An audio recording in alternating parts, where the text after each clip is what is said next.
Hey, everybody, and welcome to a deep dive on a topic that might seem, well, a little unexpected at first. We're going to be taking a close look at constitutions. Yeah, constitutions, they often feel pretty far removed from our everyday lives. But believe me, understanding them, especially when it comes to this idea of local action, can be surprisingly empowering. All right, so you know how we've been really digging into think and act locally lately? Well, you sent over some excerpts from Constitutions page to .pdf, and we're going to see how all of this stuff connects. I got to admit, I was pretty blown away to find out that there are, get this, at least 51 constitutions active in the U.S. right now. That's right. It's easy to just think about the federal one, but every single state has at least one constitution of its own. And some states have actually had several different constitutions throughout their history. Well, wait a minute. Multiple constitutions in one state. How does that even work? I feel Yeah. like that could get super confusing. It all goes back to a really pivotal moment in American history, and that is the 14th Amendment. See, before the Civil War, each state had a constitution created by and for the people in that state.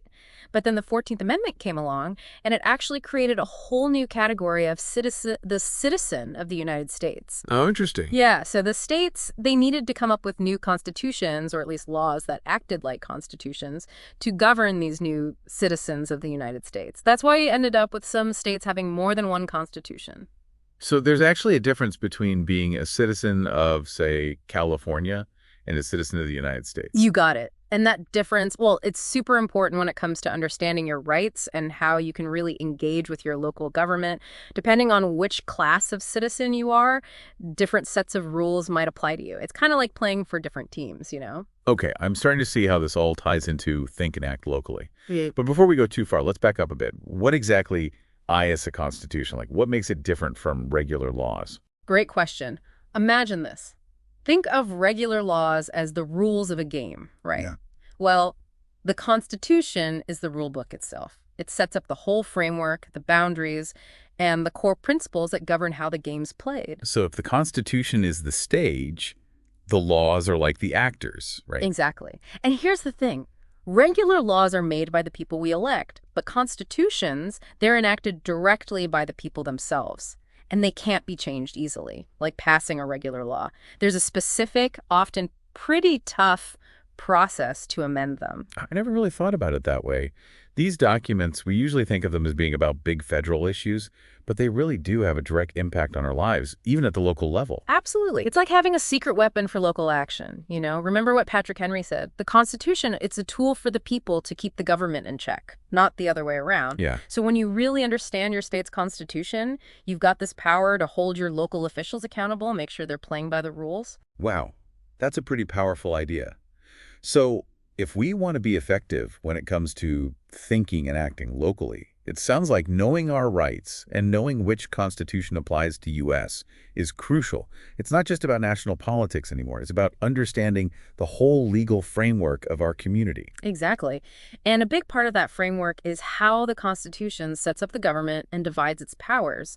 It lays out the roles of the different branches, like the executive branch, the legislative branch, and the judicial branch. So it's like a blueprint for how the government's supposed to operate, right? Right. It says who can do what and what limits they have on their authority. This is super important for making sure that power is shared fairly and that one branch doesn't get too much control. Okay, I'm with you. Understanding these power dynamics, it sounds like that's key for thinking and acting locally. If you know who has the authority to make decisions about things that affect your community, you can focus your efforts in the right place. You got it. It's about knowing which levers to pull. Let's say you're worried about a zoning issue in your town. Well, if you understand which branch of government deals with zoning, you can take your concerns directly to them. That makes a lot of sense.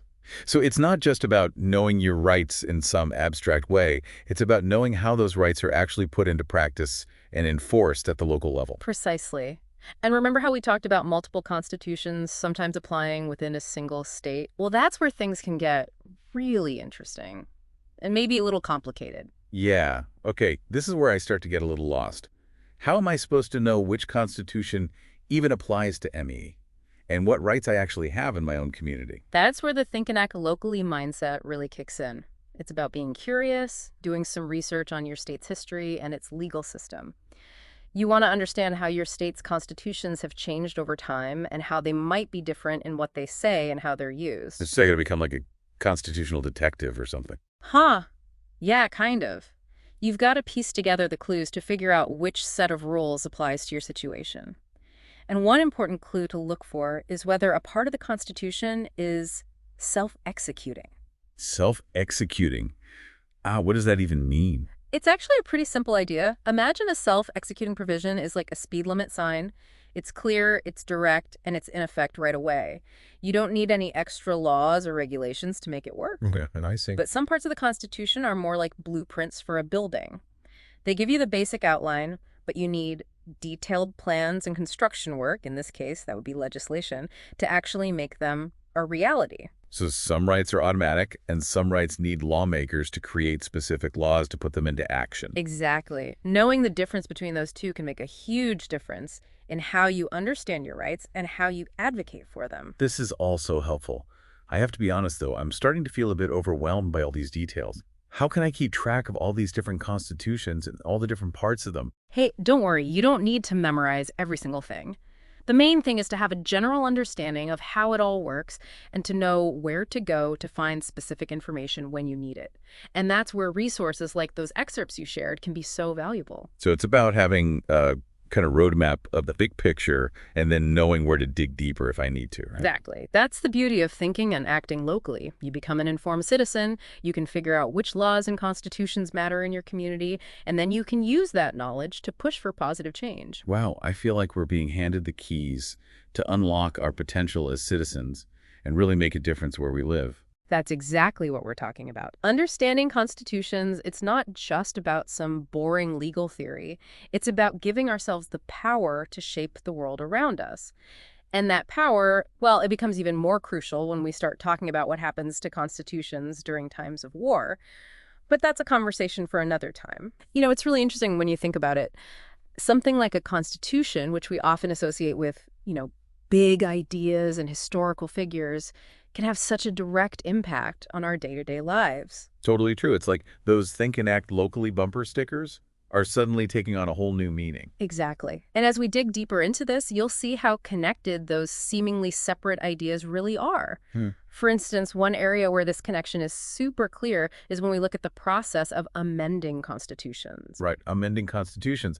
Our source material touched on that, and it seems like it's not just a simple matter of adding or changing things on a whim. It's a pretty big deal. Absolutely. It's not like changing a recipe. You can't just swap out ingredients as you please. Each constitution has specific procedures laid out, and you have to follow them very carefully. So it's more like delicate surgery than a quick fix, huh? That's a great way to put it. When you amend a constitution, you need to carefully consider two things. First, the need for change, and second, making sure you're still protecting those fundamental principles. It's all about finding a balance between adapting to new challenges and upholding the core values that the document is based on. Now, our source material mentioned that not every part of a constitution can be amended. Is that right? That's a crucial point. You have to protect the original intent of the Constitution, along with certain inherent rights. Those rights considered fundamental and unalienable. These are often seen as the bedrock principles of the whole system of government. So it's like there's some things that are completely untouchable, a core set of principles that are off limits for amendments. Exactly. Think of it as the foundation of a house. You can remodel the rooms, you can add on, even change the roof, but messing with the foundation, well, that's risky business. You could bring the whole house down. That's a really good analogy. But how does this concept of amending constitutions actually play into thinking and acting locally? It seems like something that happens at a much higher level, state or federal, not really something that affects us locally. You might be surprised. While the actual process of amending a constitution might take place at those higher levels, the driving force behind those amendments, a lot of times, it comes from local communities and movements. Really? Could you give me an example? Of course. Think about the 19th Amendment, the one that gave women the right to vote. That was the result of decades of grassroots activism. Women all over the country were organizing, demanding a say in their government. Wow, yeah, that's a perfect example. So even though the amendment itself happened at a national level, the push for it came from people all over the country thinking and acting locally. Exactly. That's why understanding this whole process of amending constitutions is so relevant to local action. It shows us that even at the local level, our efforts can have a ripple effect. They can spark big changes at higher levels of government. That's super empowering. It means that as citizens, we can actually influence the very documents that shape our society. Precisely. And that power, well, it becomes even more important when we start talking about wartime and constitutions, because, as you might imagine, that's when individual rights are often the most vulnerable. Yeah, that's a good point. When a country's at war, things can get chaotic. It feels like individual rights might get pushed aside in the name of national security. You're right to be concerned about that. Finding the balance between national security and individual liberty is always a delicate act, and during a war or a national emergency, it becomes even more difficult. That's exactly why the Constitution is so important. It's designed to be a safeguard, even in the toughest situations. So the Constitution is like a shield, protecting our rights even when there's a storm raging. Exactly. It's there to make sure that even when the government's taking extraordinary measures to protect the nation, it doesn't step on the fundamental rights of its citizens. But haven't there been times when the government has, well, kind of stretched the limits of the Constitution during a war? You're right to be cautious about that.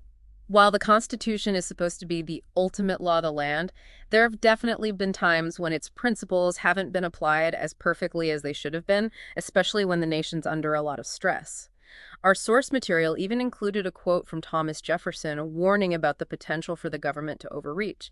And Jefferson, he wasn't exactly known for holding back. Right. So even with these constitutional safeguards in place, it's still up to the people to hold the government accountable and make sure their rights aren't being trampled on, especially during a war. Absolutely. That's where thinking and acting locally becomes even more important. We need to be aware of the potential threats to our rights, even during times of crisis, and we need to be ready to speak up and challenge those threats. But how can we do that effectively? It feels like going up against the government, especially during a war, is like, well, the David versus Goliath situation. You're right, it's not always easy.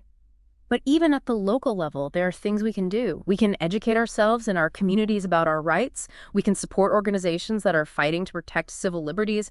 And we can hold our elected officials accountable, demanding that they uphold the Constitution even when there's pressure to compromise those principles. So in this context, thinking and acting locally isn't just about advocating for specific policies or programs.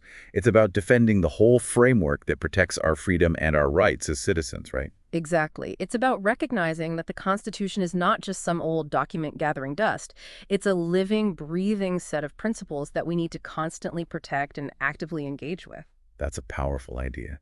It means we, as citizens, have a responsibility to safeguard the Constitution, not just for ourselves, but for generations to come. Absolutely. And that responsibility starts with understanding the Constitution, knowing our rights, and being willing to stand up for those rights, even when it's difficult. This has been so enlightening. I'm really starting to see how understanding constitutions, even at a local level, is key to preserving our freedoms and building the kind of society we want to live in. Exactly. It's about understanding that our rights aren't just some abstract ideas. They're the foundation of our democracy, and they're worth fighting for. Our source material mentioned some specific amendments to the U.S. Constitution that really highlight this point, like the 13th Amendment, which abolished slavery. That had a huge impact on the legal and social landscape of the nation. It did. The 13th Amendment was a truly monumental shift in American society. It's hard to imagine a more powerful example of how an amendment to the Constitution can reshape a nation. But even with an amendment as significant as that one, there's still room for different interpretations and debate, right? Yeah.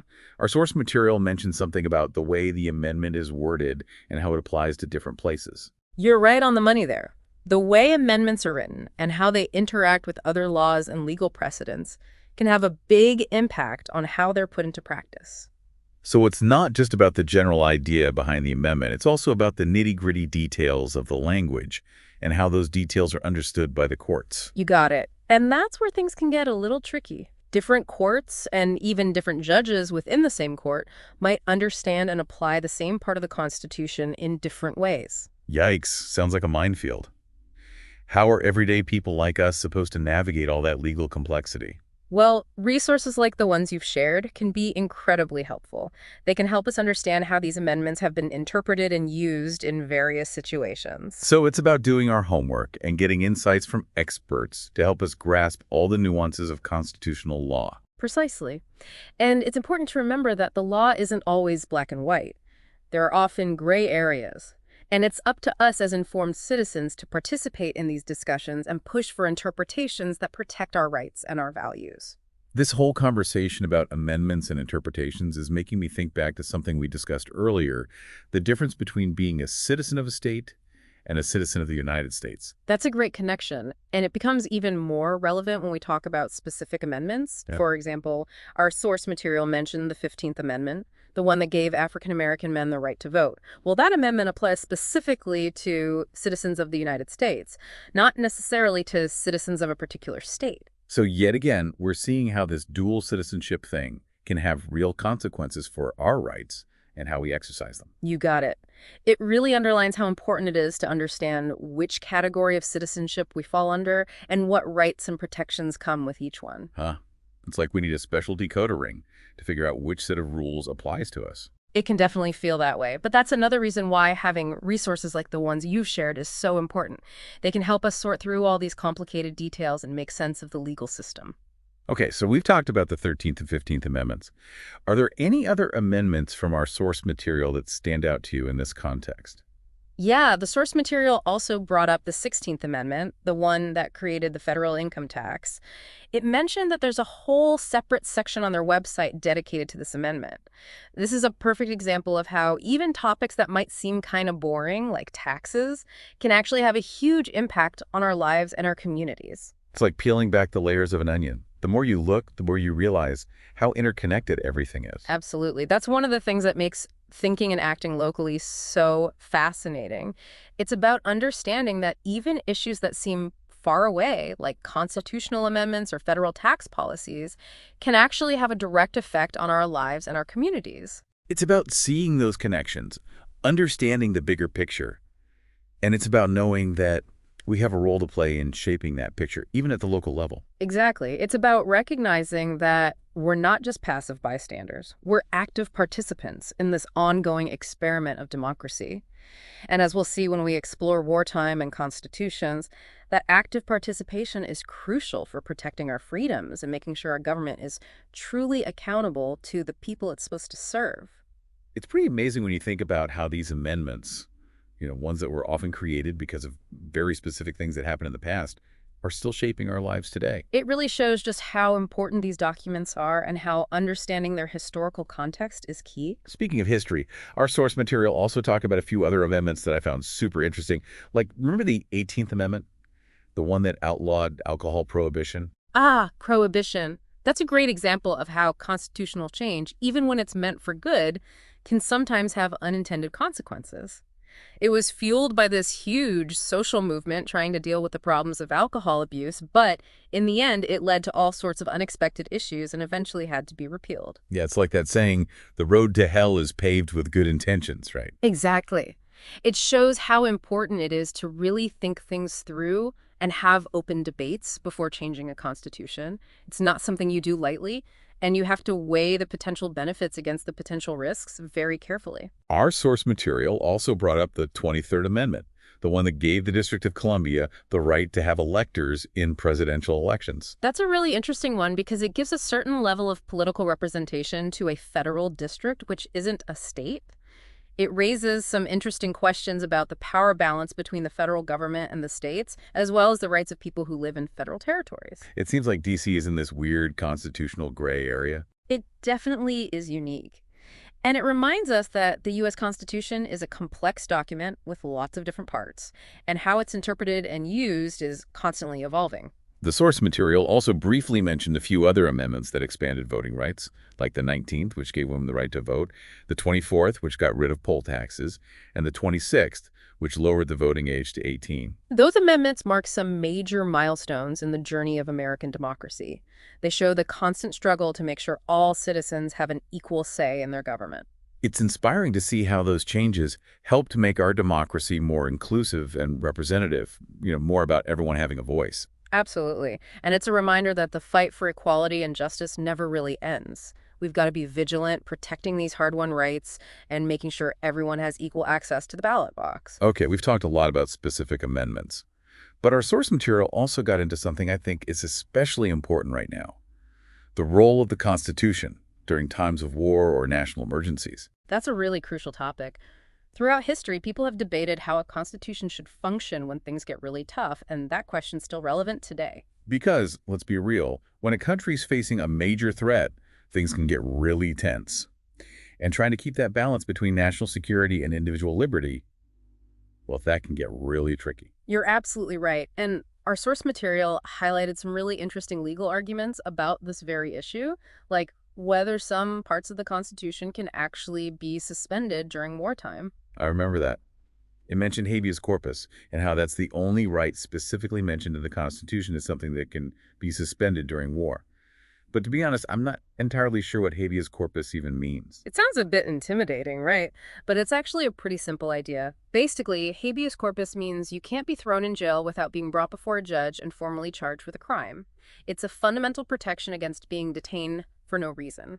So it's like a safety net to make sure the government can't just lock people up without justification, even during a war. Exactly. The Founding Fathers put that right in the Constitution to make it crystal clear that even during a war, the government can't just imprison people without due process. That makes sense. But here's what I'm wondering. If habeas corpus is the only right specifically mentioned as being suspendable during wartime, does that mean all our other rights are automatically protected?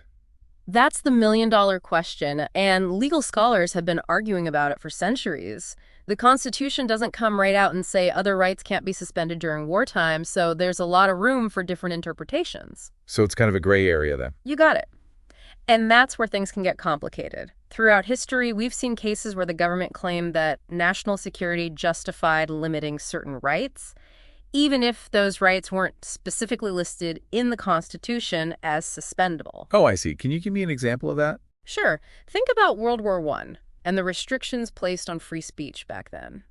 The government argued that these restrictions were necessary to prevent spying and sabotage, but it definitely raised concerns about suppressing dissent. Even though the Constitution doesn't explicitly say you can limit free speech during a war, the government still managed to justify those limits. That's right. And that's why it's so crucial to be aware of these historical examples and to really grasp this ongoing debate about finding the right balance between national security and individual liberty. It's like a constant back and forth, isn't it? It is. And it's a struggle that we as citizens have a role in. We need to know our rights, be ready to defend them, and hold our government accountable when it goes too far. This whole discussion about wartime powers has really hammered home how important thinking and acting locally truly is. It's about understanding that the Constitution isn't just a piece of paper sitting in Washington, D.C. It's a living, breathing set of principles that we need to actively defend right here in our own communities. Couldn't have said it better myself. It's about realizing that our rights aren't just abstract ideas. They're the very foundation of our democracy, and they're worth fighting for no matter what challenges we face. Well, this has been an incredible deep dive. We've covered so much, from the basics of what a constitution is to the intricacies of specific amendments and the constant challenge of balancing national security with individual liberty. And we've seen how all of this ties into the idea of thinking and acting locally. It's been a fascinating journey, and I truly hope our listeners have found it as insightful as we have. You know, the biggest takeaway for me is that constitutions are much more than just dry legal documents. They're dynamic frameworks that shape how we govern ourselves and protect our rights. They remind us that we, the people, hold the power to create our own future. Beautifully said. As we wrap up this deep dive, I want to encourage our listeners to keep exploring, keep learning, and keep thinking deeply about how they can use their knowledge of constitutions to make a positive impact in their own communities. Thank you so much for joining us on this deep dive. Until next time, keep those minds engaged.